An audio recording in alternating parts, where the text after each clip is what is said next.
Imagine this. You're soaring through the sky, nestled comfortably in your airplane seat.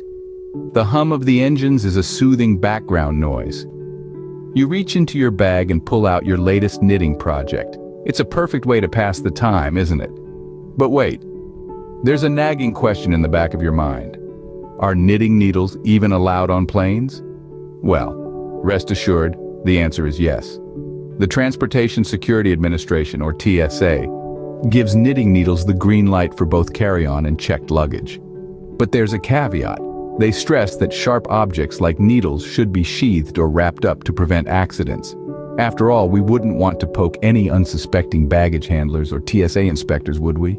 Now, while the TSA may allow needles, the final say lies with the TSA agents at the security checkpoint. If they find your knitting needles objectionable, you'll need a backup plan to avoid them being discarded. One option is to bring a postage-paid envelope with you, just in case you need to mail your needles back to yourself.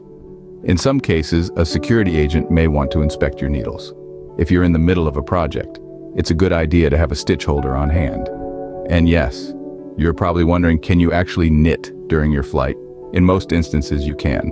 But remember, any flight attendant or carrier can ask you to put them away, especially during turbulence. And one last tip before we wrap up. If you're bringing knitting needles, don't forget to pack some yarn. It might raise a few eyebrows if you're just carrying around a pair of needles with no apparent purpose. And trust us, if your needles are confiscated, it's not the strangest thing the TSA has found in luggage. But that's a story for another time. So, happy knitting and safe travels.